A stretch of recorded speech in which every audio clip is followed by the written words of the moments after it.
Ukraine से लौटी प्रियंका मान का घर पहुंचने पर परिजनों द्वारा जोरदार स्वागत किया गया। ढोल नगाड़ों के साथ उसे घर तक ले जाया गया।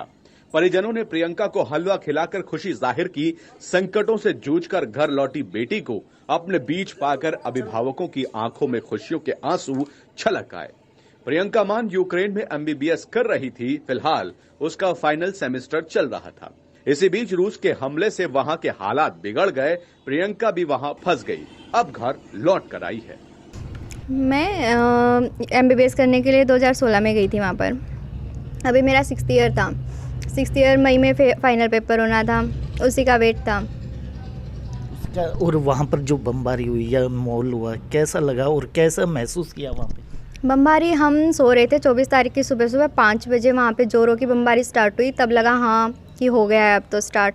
उस पॉइंट पे लगा कि पेपर भी है, ये भी है, फिर कि अब बॉम्ब स्टार्ट हो गए, हमें कहाँ जाना चाहिए, कुछ आइडिया नहीं था। फिर हमारे वहाँ पे कॉन्ट्रैक्टर थे, उन्होंने बताया कि बॉम्ब शेल्टर में जाओ। तो फिर हम मेट्रो की साइड भागे। फिर हम 4-5 दिन वहीं मेट्रो के अंदर ही रहते थे। एम्बेसी की तरफ से कोई एडवाइजरी जारी की गई हो? जिस टाइम पे बॉम्ब की शेलिंग हुई थी तब तक कीव के लिए ही एडवाइजरी आई थी। खार्किव के लिए कोई एडवाइजरी नहीं आई थी। हम एडवाइजरी का वेट ही कर रहे थे कि अब आएगी, तब हम उस हिसाब से कोई स्टेप लें या कुछ करें। बस फ़ोन हाथ में लेके बैठे रहते थे कि अब कुछ आए और हम कुछ स्टेप आगे बढ़ाएं। वहाँ पे कैसा महसूस किया आपने? क्या आप घर जा पाओगे या नहीं जा पाओगे? घर जाने का था कि हाँ जाना तो है ही, घर पे सब लोग वेट कर रहे हैं। फिर यही था कि गवर्नमेंट से एक उम्मीद थी, कुछ ना कुछ तो करेंगे ही। गवर्नमेंट ने इतने अच्छे रिलेशन बनाए हैं हर कंट्री के साथ, तो कुछ ना कुछ तो होगा ही हमारा। वहाँ से और घर तक का सफ़र कैसा रहा आपका? सफ़र तो बस किसी मूवी से कम नहीं था। पहले वही उधर मेट्रो से एडवाइजरी जो डाली एम्बेसी ने कि नॉन कर्फ्यू टाइम पे निकल लेना, तो हम नॉन कर्फ्यू टाइम से वहाँ से निकले। वहाँ से निकलने के बाद कोई टैक्सी वैक्सी कुछ हो नहीं रही थी। उसके बाद हम कुछ किलोमीटर पैदल चले। फिर किसी टैक्सी का नंबर मिला, उसने एग्री किया कि हाँ मैं आता हूँ करके। जिस पॉइंट पे वो टैक्सी वाला आने वाला था उस पॉइंट पे हम एक ओपन एरिया में थे और उस टाइम पे बहुत ज़्यादा ज़ोरों की आवाज़ आ रही थी, बॉम्ब शेलिंग की। उस टाइम पे लगा था कि हाँ अब पता नहीं कुछ भी हो सकता है, पर लकीली वो टैक्सी टाइम से आ गई और उसने हमें टाइम पे पहुंचा दिया ट्रेन स्टेशन। वहाँ से फिर हमने ट्रेन पकड़ी। ट्रेन पकड़ के फिर हम लवीव पहुँचे। लवीव जाने के बाद फिर थोड़ा महसूस हुआ कि हाँ अब खतरे से थोड़ा बाहर हैं। वहाँ पे फिर कुछ हो नहीं रहा था, टैक्सी बस कुछ नहीं मिल रहे थे। हमने पोलैंड जाने का डिसाइड करा था। वहाँ से फिर 5 घंटे के वेट के बाद हमें एक बस मिली। फिर वहाँ से हम गए थे पोलैंड बॉर्डर के लिए। पोलैंड बॉर्डर जाने के बाद हमें कम से कम 12 घंटे लगे थे वहाँ पर।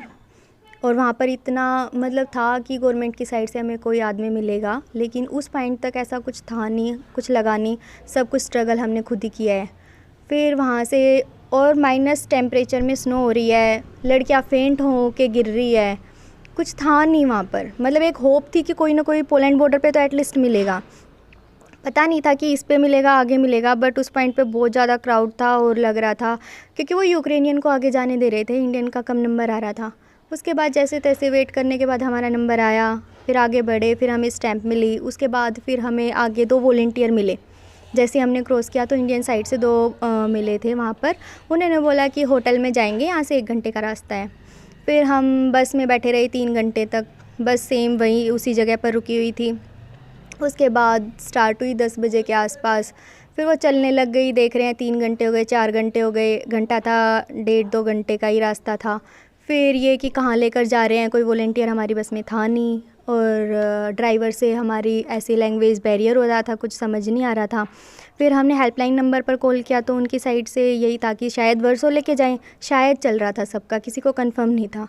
फिर करते करते और टाइम बढ़ रहा, फिर डर भी लग रहा, कोई पता नहीं है कहाँ, चलते ही जा रहे हैं। हमारी 6 गाड़ियाँ थी, पुलिस की 1 गाड़ी पीछे थी, 1 आगे थी, पुलिस साथ में थी हमारे।